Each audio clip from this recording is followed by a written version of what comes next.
শপথ গ্রহণ বয়কট করল শাসক দলের বন্ধু তথা শরিক দল তিপ্রামথা। ঘটনাটি ঘটেছে শুক্রবার দিন দুপুর 1:30 চুরিলাম আরডি ব্লকের অন্তর্গত আড়ালিয়া গ্রাম পঞ্চায়েতে। পূর্ব নির্ধারিত সময়সূচি অনুযায়ী শুক্রবার দিন বেলা দুপুর 1:30 শপথ গ্রহণ অনুষ্ঠান হওয়ার কথা ছিল আড়ালিয়া গ্রাম পঞ্চায়েতে।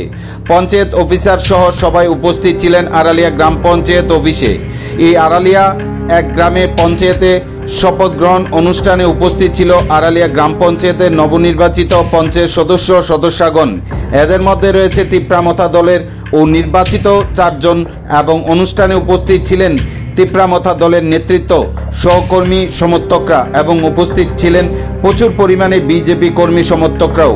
কিন্তু দুর্ভাগ্যের বিষয়, শাসক দলের শরিক হয়েও শাসক দলের বসার জন্য শপথ গ্রহণ অনুষ্ঠানে চেয়ার থাকলেও শাসক দলের শরিক তিপ্রামথা দলের পঞ্চায়েত প্রতিনিধি এবং কর্মী সমর্থক নেতৃত্বদের জন্য বসার কোনো জায়গা ছিল না, যার ফলে ক্ষুব্ধ হয়ে তিপ্রামথা দলের চুরিলাম ব্লক কমিটির সভাপতি বুদ্ধ দেববর্মা সহ অন্যান্য সমস্ত কর্মী সমর্থকরা এবং পঞ্চায়েত নির্বাচিত তিপ্রামথা দলের প্রতিনিধিরাও শপথ গ্রহণ অনুষ্ঠান ছেড়ে বাইরে বেরিয়ে আসেন এবং এক কথায় তারা শপথ গ্রহণ অনুষ্ঠান বয়কট করেছেন বলে জানিয়েছেন তিপ্রামথা দলের চুরিলাম ব্লক প্রেসিডেন্ট বুদ্ধ দেববর্মা। তিনি আরও অভিযোগ করেন, চূড়ান্ত অব্যবস্থাপনা ছিল শপথ গ্রহণ অনুষ্ঠানে। তিনি চুরিলাম সমষ্টি উন্নয়ন আধিকারিক কৃত্তিকা সাহার কাছে ও বিষয়টি জানাবে এবং আগামীকাল অর্থাৎ শনিবার দিন ভিডিওর সঙ্গে কথা বলে শনিবার দিন তথা তিপ্রামথা দলের নির্বাচিত প্রতিনিধিদের শপথ গ্রহণের ব্যবস্থা করবেন বলে জানিয়েছেন।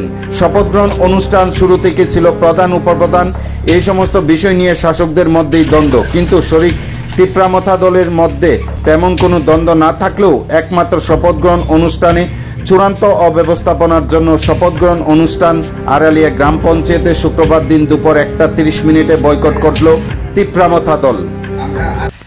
চুরিলাম কেন্দ্রে আমরা আড়ালিয়া গ্রাম পঞ্চায়েতে একটা ভোট টেকিং দিন ছিল আড়ালিয়া গ্রাম পঞ্চায়েতে, কিন্তু আমরা আজকে এখানে আয়া দেখলাম যে আমরা তিপ্রামথা 4 জন যে মেম্বার তাদের জন্য বসার কোনো অ্যারেঞ্জমেন্ট নেই এবং যারা লিডার্সরা ভোট টেকিং যারা লিডার্সরা যারা আছেন তাদের লেগে কোনো অ্যারেঞ্জমেন্ট নেই।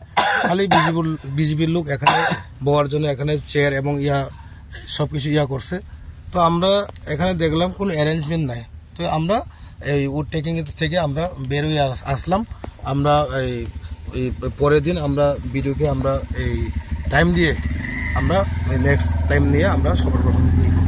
কিন্তু আমি একটা বলতে চাই যে এখানে যে এই বিডিও সাহেব যে অ্যারেঞ্জমেন্টটা যেভাবে অ্যারেঞ্জমেন্টটা করছে, কিন্তু এরভাবে অ্যারেঞ্জমেন্ট আমি কোনো দিনও আমার জীবনে শপথ গ্রহণ আমি দেখলাম না। এই প্রথম 40 থেকে 50টা চেয়ার অ্যারেঞ্জ করছে। এর মধ্যে প্রায় তাদের প্রায় 70 থেকে 80 জন লোক তাদের, আর আমরা আছে প্রায় 50 থেকে 60 জন, কিন্তু আমাদের কোনো বসার জন্য এবং এই লিডার্স এবং যারা আগত তাদের কোনো বসার জন্য কোনো একটা ব্যবস্থা করা হয়নি।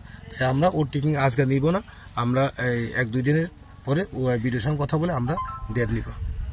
তো এটা কিন্তু একটা জিনিস আমি বলতে চাই, এটা কিন্তু বিডিও সাহেবের ব্যর্থতা, টোটালি ব্যর্থতা।